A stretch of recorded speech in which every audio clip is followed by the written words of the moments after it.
सोचो, अगर world war 3 शुरू हो जाए तो कौन सबसे पावरफुल देश होगा। और क्या आप जानते हो, वर्ल्ड वॉर 1 सिर्फ एक गोली से शुरू हुआ था, लेकिन असल सच ये है, वॉर्स कभी भी सिर्फ एक इंसिडेंट से स्टार्ट नहीं होते।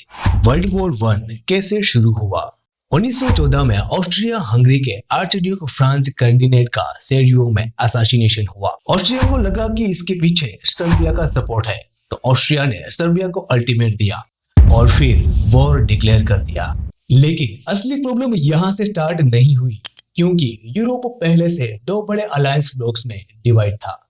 ट्रिपल अलायंस, जिसमें जर्मनी, ऑस्ट्रिया हंगरी, इटली, और ट्रिपल एंटेंट, जिसमें फ्रांस, रशिया और ब्रिटेन। जैसे ही ऑस्ट्रिया ने सर्बिया पर अटैक किया, रशिया ने सर्बिया को सपोर्ट किया। रशिया ने सर्बिया को सपोर्ट किया तो जर्मनी ने रशिया के खिलाफ वॉर डिक्लेयर कर दिया। यानी असैसिनेशन सिर्फ स्पार्क था, असली रीजन था सालों का टेंशन और विरोध। वर्ल्ड वॉर 2 कैसे शुरू हुआ? 1939 में जर्मनी ने पोलैंड पर अटैक किया, जिसके बाद ब्रिटेन और फ्रांस ने वॉर डिक्लेयर कर दिया। लेकिन असली वजह थी ट्रीटी ऑफ वर्साई की ह्यूमिलिएशन, इकोनॉमिक डिप्रेशन और एक्सपेंसिविस्ट आइडियोलॉजी। यानी फिर वही पैटर्न, एक ट्रिगर, लेकिन पीछे सालों का टेंशन।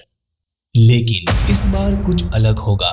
आज दुनिया में कुछ ऐसे फ्लैश पॉइंट्स हैं जो अगर एस्केलेट हो जाए तो सिचुएशन कंट्रोल से बाहर जा सकती है। जैसे कि ताइवान इशू। चाइना ताइवान को अपना हिस्सा मानता है, लेकिन ताइवान को अमेरिका स्ट्रेटेजिक सपोर्ट देता है। अगर यहाँ डायरेक्ट मिलिट्री कॉन्फ्रंटेशन होता है तो super powers face to face आ सकते हैं। नाटो और रशिया टेंशन। यूक्रेन कॉन्फ्लिक्ट के बाद रशिया और वेस्टर्न कंट्रीज के बीच ट्रस्ट ऑलमोस्ट खत्म हो चुका है। अगर नाटो का कोई मेंबर डायरेक्ट टारगेट होता है तो अलायंस ऑटोमेटिकली एक्टिव हो सकता है। Middle east escalation. यहाँ ऑलरेडी मल्टीपल रीजनल राइवलरीज चल रही है। अगर कोई बड़ा रीजनल वॉर स्टार्ट होता है और ग्लोबल पावर इनडायरेक्टली इन्वॉल्व हो जाता है तो कॉन्फ्लिक्ट एक्सपेंड हो सकता है। Cyber warfare. आज कंट्रीज एक दूसरे के power grids, banking system, satellites को टारगेट कर सकती है बिना एक भी मिसाइल लॉन्च किए। अगर साइबर अटैक से किसी भी देश की क्रिटिकल इंफ्रास्ट्रक्चर कोलैप्स हो जाए तो रिस्पॉन्स मिलिट्री भी हो सकता है। Nuclear miscalculation.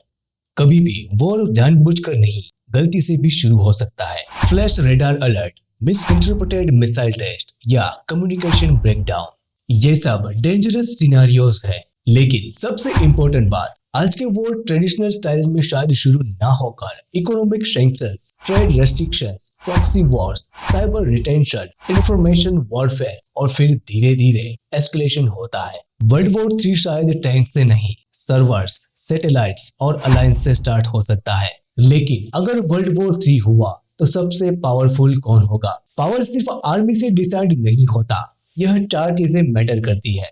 Military strength, economy, technology और अलायंसेस, जिसमें हम कह सकते हैं कि यूनाइटेड स्टेट्स, चाइना और रशिया जो इस दौड़ में सबसे आगे है। लेकिन सच ये है कि वर्ल्ड वॉर 3 में कोई विनर नहीं होगा। न्यूक्लियर एरा में वॉर का मतलब है ग्लोबल डिस्ट्रैक्शन। हिस्ट्री हमें एक पैटर्न सिखाती है, वॉर्स अचानक नहीं होते, वो धीरे धीरे होते हैं। और अगर दुनिया ने हिस्ट्री से नहीं सीखा तो शायद नेक्स्ट वॉर सबसे डिस्ट्रक्टिव होगा। क्वेश्चन ये नहीं है कि कौन जीतेगा, क्वेश्चन ये है कि क्या ह्यूमैनिटी सरवाइव करेगी। इस बारे में आपका क्या विचार है, कमेंट जरूर करिएगा। तो फिर से मुलाकात होगी आपसे ऐसे ही ज्ञानी वीडियोस के साथ।